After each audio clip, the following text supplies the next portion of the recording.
नमस्कार। आज जिस विषय पे मैं चर्चा करने जा रहा हूँ वह लगभग हर इंसान की ज़िंदगी में कभी ना कभी आती है और बहुत ही जल्दबाजी में और फ्रीक्वेंटली आती है।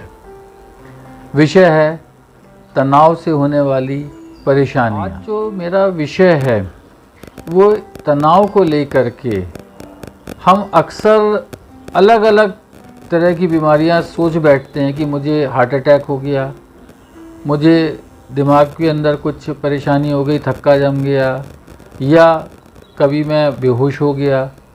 तो उस वजह से मैं तरह तरह की चीज़ें जो हैं मर्ज़ों को अपने अंदर समझ करके और परेशान होने लगता हूँ। बेसिकली जो मैं कहना चाह रहा हूँ कि तनाव एक ऐसी चीज़ है जिसको कि अगर डॉक्टर कायदे से समझ ले और मरीज की व्यवस्था को समझते हुए उसका निदान करे तो हो सकता है कि बहुत कम दवाई या बिना किसी दवाई के भी हम उसको ठीक कर सकें।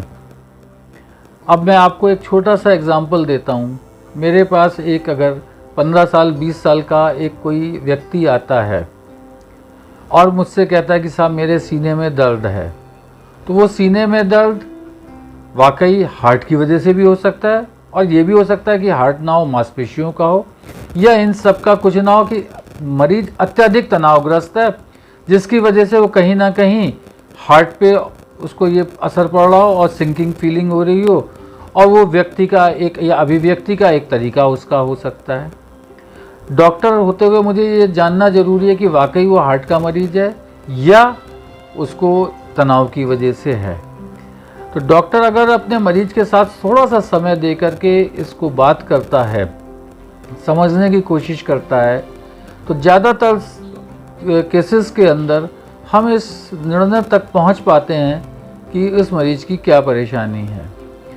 लेकिन उसके बावजूद 20-25% मरीज ऐसे होते हैं जो इस ग्रुप से बाहर होते हैं जिनमें निर्णय लेना मुश्किल होता है, और ज़्यादातर ये वो मरीज होते हैं जिनकी उम्र 40 साल के आसपास हो, 30-40 साल या 45 साल के आसपास हो या उससे ज़्यादा की हो, जहाँ वाकई जो दर्द है उसको ये कह देना कि साहब हार्ट का नहीं हो सकता, ईसीजी नॉर्मल होने के बावजूद नहीं कह सकते, इको नॉर्मल हो सकता है, लेकिन फिर भी निर्णय ये नहीं हो पाता कि साहब ये वाकई हार्ट का है या नहीं है। या कुछ बच्चे ऐसे हैं जो बहुत ज़्यादा हार्ट के प्रति सजग हैं, वो कहते नहीं साहब मुझे तो है ही। अब इसके लिए क्या करें, वो एंजियोग्राफी भी नहीं कराना चाहते, बहुत आगे एडवांस टेस्ट भी नहीं चाहते। डॉक्टर के लिए समस्या है कि कुछ ऐसा करें जिससे व्यक्ति को ये भी कंफर्म हो जाए कि हाँ मुझे नहीं है और मैं अच्छी ज़िंदगी जी सकता हूँ। ऐसे में हमारे पास इको और स्ट्रेस इको जैसे टेस्ट आते हैं। इको नॉर्मल होने पे हम स्ट्रेस इको या टीएमटी से आराम से इस चीज़ का निर्णय लेने की स्थिति में आते हैं, लेकिन इनमें भी लगभग 10-15% केस ऐसे होते हैं जिनमें ये नॉर्मल होने के बावजूद दिल की बीमारी या तकलीफ़ हो सकती है। आजकल की एक एंजियोग्राफी होती है जिससे कि आप 100% कह सकते हैं कि भाई ब्लॉकेज है या नहीं है, लेकिन बहुत से एंजियोग्राफी का नाम अगर लेंगे तो लोग कहेंगे साहब मैं नहीं कराऊंगा एंजियोग्राफी, मुझे नहीं करानी है। अब एज ए डॉक्टर आपको क्या करना है?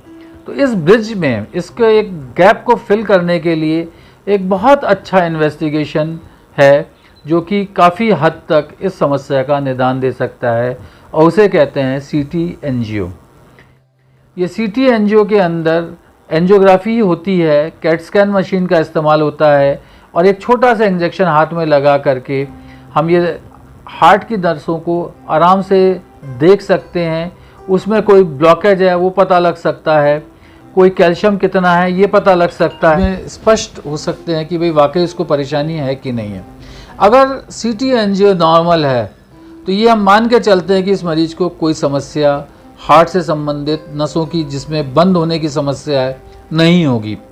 अगर उसमें कोई कमी आती है या कमी मिलती है तो जाहिर है हमें एंजियोग्राफी से उसको कंफर्म करके उसका निदान करना चाहिए। तो बहुत सारे ऐसे मरीज जो एंजियोग्राफी नहीं कराना चाहते हैं, यंग हैं और ज़िंदगी के प्रति बहुत संवेदनशील हैं, उनमें इस टेस्ट की अहमियत कई गुना बढ़ जाती है। और हम एक निर्णय तक पहुंच करके उनकी काफ़ी मदद कर सकते हैं। बस इसी के साथ मैं इस टॉपिक को यहाँ ख़त्म करना चाहूँगा। धन्यवाद।